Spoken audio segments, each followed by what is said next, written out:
and the Mina Valentine show with Mina Valentine. Mina, okay.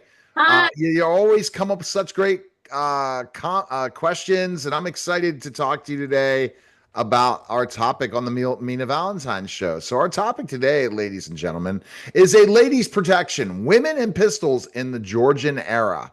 How Yeah, common was it for women in the Georgian era to own or carry a pistol? it was unusual. It was very unusual. However, it which sounds like a contradiction in terms, but it's really not. But it wasn't uncommon, but it was unusual. Does that make sense? Yeah. Um, uh, Young ladies were not supposed to be out and about by themselves, but there were occasions when a lady would be out in a carriage, maybe going on the countryside, um, maybe had a tiger or a footman and a coachman. That's it. So it would be at the insistence of her father or spouse that she have a gun for protection because there were still highwaymen. That was not uncommon. So, but their guns were not your typical male pistol. It was a single shot. It was usually it was small, weighed maybe between 12 ounces and a pound and a half. That's about it. A longer barrel and highly decorated. So these pistols were usually made specifically for the woman in question. Right. I'm understanding what you're talking about, basically. So not very often, who were the ones that would carry them? Um, as I said, particularly if there was an older woman, they didn't. Society accepted older women to be out and about by themselves, but young ladies absolutely not. So, an older woman or a woman that was a mistress would certainly need protection. She might decide that on her own, or her sponsor, for lack of a better word, he might insist that she have a pistol. Um, Mistresses were pretty vulnerable, you know. If they were lucky enough to find a gentleman that would stay with them long term, that was wonderful, but that typically did not happen. They were Mm. around. So she would need protection. Um, Young ladies that traveled at the behest of their father or spouse would need protection. So we talked about what kind of now let's talk about what kind of situations would prompt a woman to arm herself. Um, Anytime that a young lady was having to travel alone, um, I would think that she would want a pistol.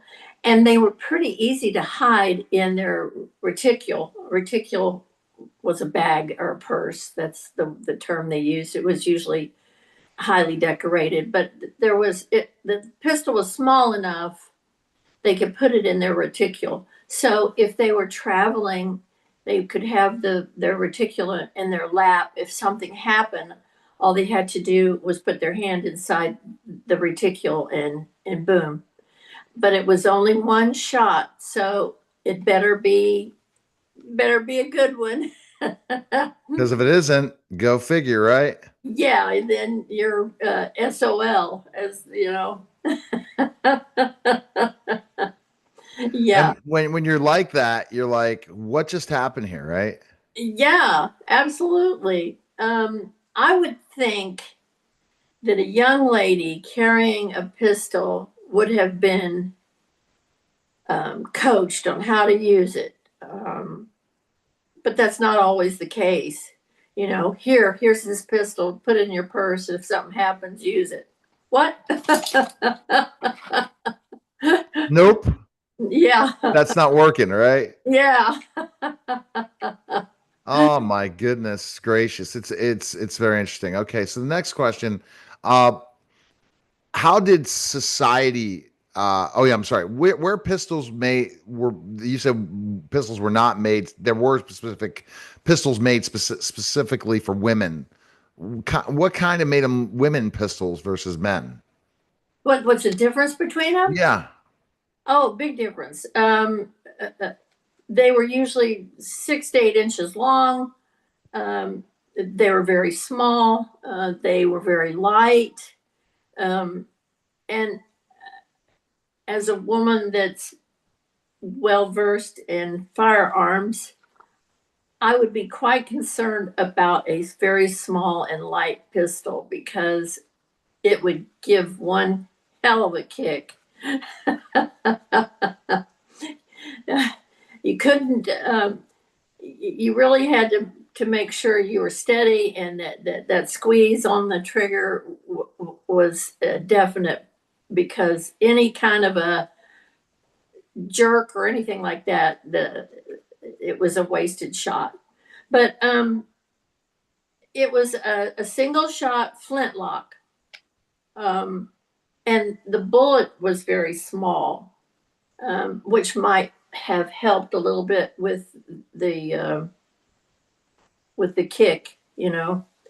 Mhm. Um, but they did a lot of silver and gold inlaid, so they were expensive.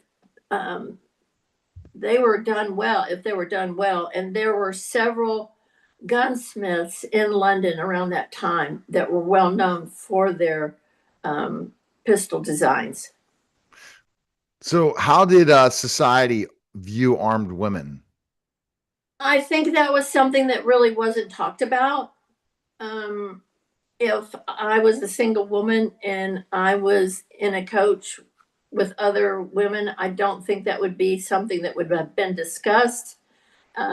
Opening up for discussion would lead to gossip, and the ton, as it was called, um, the group of her peers, they were pretty brutal about gossip. So um, that wasn't something a woman would flaunt.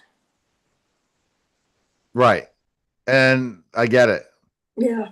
That not a good thing to flaunt. No. Guess All what right. I I got a gun. No, okay. Do you yeah. know of any Georgian women who famously carried or used pistols? I don't. I'm trying to think. They had a thing called Queen Anne pistols that fit in the pocket of your muff. Um, and I'm thinking that they named it after her.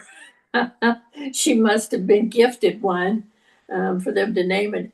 But I have I have no idea. I just know that highway robbers were still very prevalent at the time, and if the husband or father was going to stay in London, and the children or the wife and daughters needed to get home in the countryside, a pistol would have been nice to have. Even though they had a footman and a coachman, I would think that the coachman would have a rifle. Um, but if you have more than one highwayman accosting the coach, one rifle wouldn't probably do much good. It sounds like it. Oh my goodness. Yeah, can Yeah. you imagine? It would be like carjacking today. Um, I have a funny story about somebody that tried to hijack my car, but I can't really tell you that because um, Not one to put on the show. Got it. Uh so let's talk about what role did pistols play in women's travel during the era. You kind of mentioned that specifically. That's why they carried it yeah, yeah, to protect themselves in so many aspects. right. I guess how did this idea of armed femininity evolve in later centuries from self-defense to symbolism? Oh my gosh. Well, you can see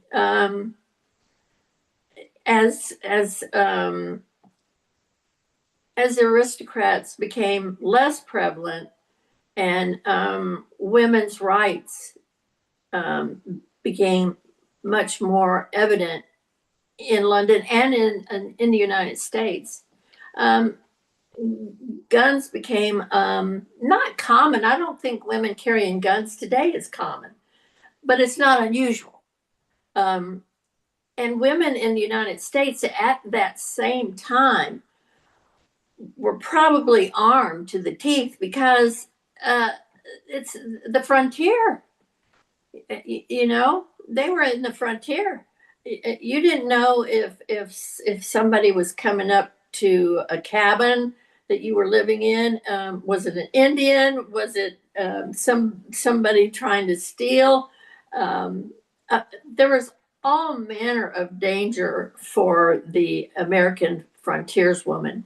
So carrying guns, I would think, was a lot more common in the United States at the time. Right, right. Got it. All right. So the best place to go is MinaValentine.com. Pick up her books, follow her on TikTok, and Yes, soon Sora too. We'll have to talk more about that next week as yes, she is new to the party in Sora 2. So some cool videos are coming very soon. yes. I can't wait. Appreciate it.